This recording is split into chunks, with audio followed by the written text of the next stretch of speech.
in one of the most aggressive, preemptive PR strikes that I have ever seen.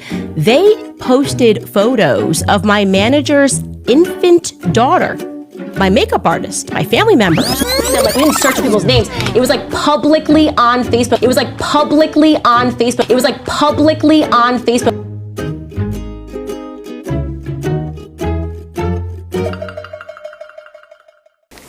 I think something bounced up into my undercarriage. Howdy ho there, neighbors. Welcome back to my channel. My name is Edie, but today you can call me Daisy. Daisy Duke. Jessica Simpson, obviously. Who are you? It's Friday. Hallelujah. Praise Jehovah. We made it. What are your plans for the weekend? I'm going to hop right into things. We don't have any candy clips to react to because I'm not going to hurt you that way. Okay? I'm actually still recovering from having to watch her for a little bit yesterday. One, because how dare you, Candace? What the puffy pirate is going on with that top that you were wearing? Like she was wearing bloomers. You know, the puffy bloomers. What were those called? Pantaloons? The part that I did see, she was talking about Aleister Crowley and how wicked he was, the wickedest man in the world, the B666. That's how he used to sign off his letters. Came up with Thelema, you know, do what thou wilt shall be the whole of the law. Had the Abbey of Thelema in Italy. Performed a lot of ritual magic there, ritual X magic. Disgusting. Cake of light ceremonies, gross. He was absolutely gross. She was right in saying that. And people still do these things today. Oh, yeah. Crowley is loved in the entertainment industry. Other people love him. I found it odd that she called him Aleister Crowley.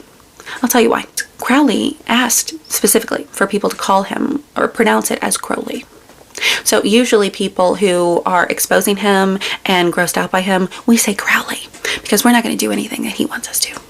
But she says Crowley, much like his followers and people who worship him, they adhere to his request and say Crowley. That's just something that I picked up on. So Candy is on this new kick where, she's been on it for a few years, right? Actual depravity really grosses her out, as it should. It should gross all of us out. Actual immorality, nasty. Right? Nasty. But she is so grossed out by it. And she wants you to know who the actual deviants are. Tyler Boyer, Graham Allen. Just know that if you oppose her, if you're a man, she's going to call you a PDF. If you're a woman, she's going to accuse you of being a man who's a PDF. Just know it burns her little biscuits. The deviancy of it all. Because she herself is so holy. She's whole. Remember, it's all about being whole. Holy. And she's always been that way. Been reserved and conservative with her shoulder pads and brooch earrings. She's the woman other women should aspire to be. She is so prim and proper. And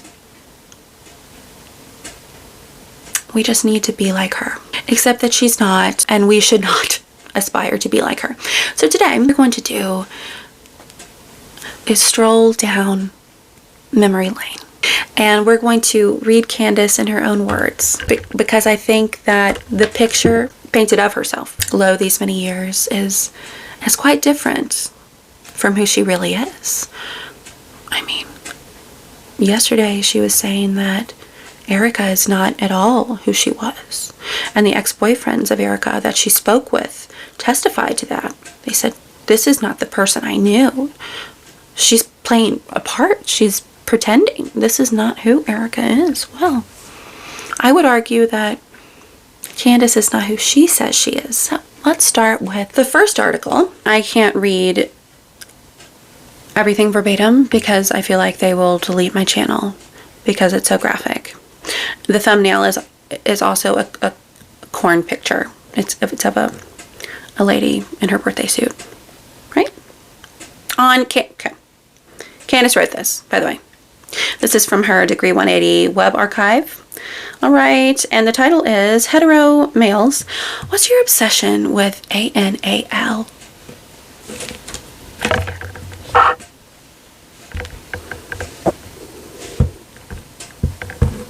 I guess I should start off by saying that I am not a backdoor banger.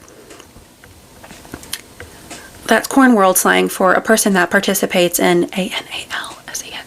I've actually only recently discovered how apparently naive I've been about it though, because although it was once classified as taboo, it's now really quite common amongst groups of homo and hetero couples alike. But just when did this become a thing? By a thing, I mean something that is totally cool to ask for in bed, even if it's the first time you've slept with a person, which was the circumstance I found myself in about a month ago. What shocked me more than his question was his response when I said I'd never done it and wasn't interested. Okay. Oh, well, let's just try it and see if you like it, he offered, as if we were skiing down a bunny slope. Don't mention bunnies. Bunny boiler. No thank you. I wasn't exactly offended. Okay. I believe in actual freedom, and as long as there are two consenting individuals, not adults, individuals. Who am I to place judgment if Bob and Sue want to dress up like pencils and staple each other's private parts? Oh my gosh. Like, I didn't read the whole thing before, because... More power to them, am I right? And as I've spoken with so many girlfriends over the years about, yeah, we don't sit around discussing nail polish colors anymore, fellas. I'm coming to the conclusion that it's just as common as regular, and in some circumstances preferred. Yep. I've got two friends that actually prefer it to the other kind. So yeah, this is really a thing. The part that I don't understand though, and that I'm dedicating this post to the millions of hetero males to try and help me get to the bottom of this. She's always been an investigator. This woman, she is brilliant. What's the point? That's the question. What's the point? If it feels better, and plus there's the added benefit of having natural... Okay, I'm not reading that whole thing. No, that's disgusting. I'm thinking it has everything to do with dominance. A friend of mine once said to me that having with a man is actually the manliest thing a man can do.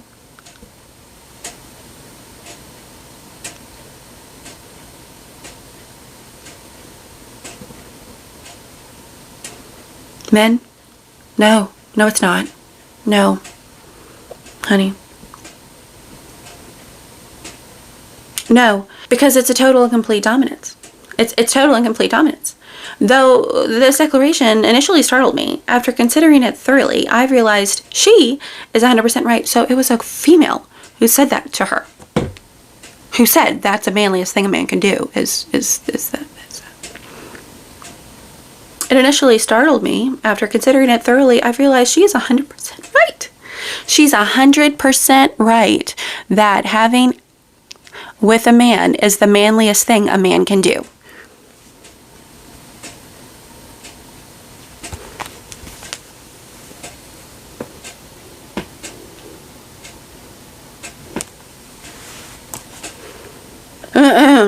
In the Roman times, when a male wanted to assert dominance over another male, he would rape him in the ASS, as it was considered the ultimate form of submission. I don't think much has changed.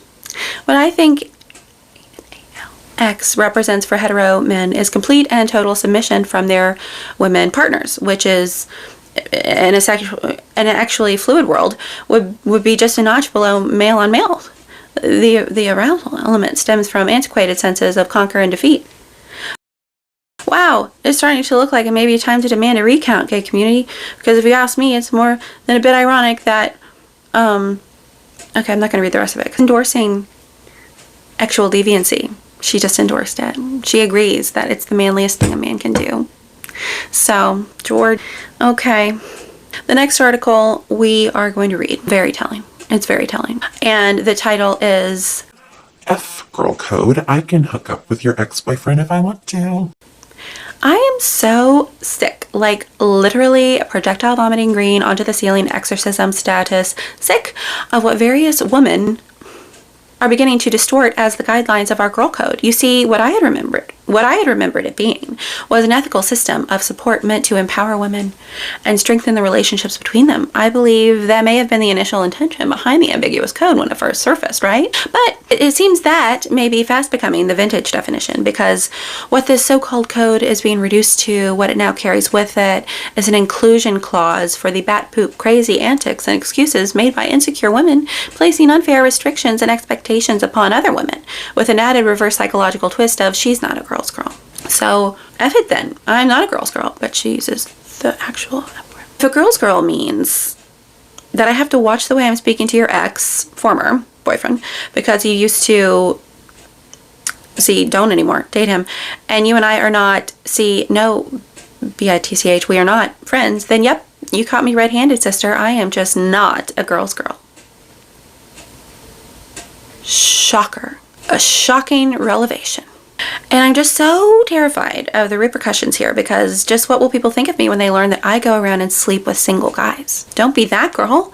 That's a high-class insult that's making the rounds amongst the most pompous crowds of ladies. Because they're not going to fight you. They won't throw a drink at you. They just want to pull you aside and offer you some friendly life advice that what you're doing is lowbrow. After all, you're beautiful. You're so much better than being that girl. Nobody wants to be that girl. Do not try to misrepresent your insecurity with me, home chick. That struck a nerve. You could put toilet water in a glass decanter and set it on a top shelf. It still reeks. Attempting to repackage your blatant lack of confidence as an educational kumbaya will get you nowhere very quickly with me. In fact, if you would like an express ticket to nowhere, try that elementary approach with me and I'll see you do it. I am the thattiest that girl of all. Seriously. Can I trademark the term, she said?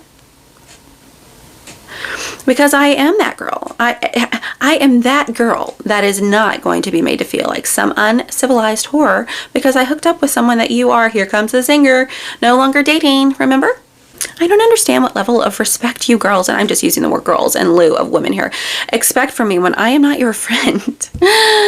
Just how exactly do you think the world operates outside of your own heads? Am I supposed to ask a guy who's hitting on me at a bar and whom I find attractive whether or not he has an ex-girlfriend who I should be paying a Grammy-style tribute to? Would you like an interpretive dance of your past fights? A dramatic reading of your once so in love text messages? Respond in kind of just what exactly it is you are looking for from me, should I learn that I'm conversing with your ex-boyfriend. I am not in all caps. I am not responsible for your relationship. Not the beginning, not the end, and most certainly not the after the end portion, when your twisted little heart expects all of us other women to wear black and mourn the day you two parted ways. Bank on this. If you are a non-friend of mine and you see me at a bar talking to your ex, I'm likely not paying my respects to your past relationship. I could not give less of a poop if I actually tried. I would literally have to sit in a 12-hour board meeting with my most trusted advisors to strategize on how I could possibly give less of a poop than I do right now. We are talking 0 Fs. Dead on the inside. Nope, I do not care. So back that poop up all the way to someone else's parking garage, sweetheart. This one is full. I once hooked up with the ex-boyfriend of a girl I went to high school with. Let me be clear, I was by no means friends with this girl. That's important. She was by no means friends with this girl. But guess what happened anyway when she found out? She lost her marbles. Actually, lost her marbles sounds innocent and childlike, like a game of Mancala. What is that? This was more like a game of Jumanji, meaning she lost her entire stampede of elephants in my house and I had to roll a 6 to save the world. She's so clever. She's just so clever. I remember I was at work, 20 years old at the time, and she sent me a string of text messages that read like I had just had sex with her husband on her late grandfather's favorite armchair. And do you want to know how I responded to those messages? I didn't. Because I literally do not know how to break the news to anyone that their ex-boyfriend is single. It's difficult. And for any of you people who are thinking, but there are plenty of other fish in the sea, you're absolutely right. Her boyfriend was one of them. He was single. Do you get it now? Are you starting to get this now? If she wrote this today, she would say, is it clocking? We were two of the much storied plenty of other fish in the sea. Oh, and we all know how that story ended. She thought I was terrible, awful, and got back together with him weeks later to prove a point, because that's just what these kinds of women do. But that right there is the opposite of girl code, homie. That's using a blameless woman, as a scapegoat to your very apparent misery. There is nothing proprietary about your former relationships, least of all between you and some random follow-up chick who owes you nothing. This seems to be a concept that men grasp fully, and that we may stand to benefit from mirroring. So let's agree to stop the dirty looks. Stop the sticky drink tossing, and most especially the usage of the hardly pretentious that girl label. In a sentence, stop distorting the sacredness of the real girl code to mask your insecurities. Oh. Candy Cane. She's the thattiest that girl of them all, is she not?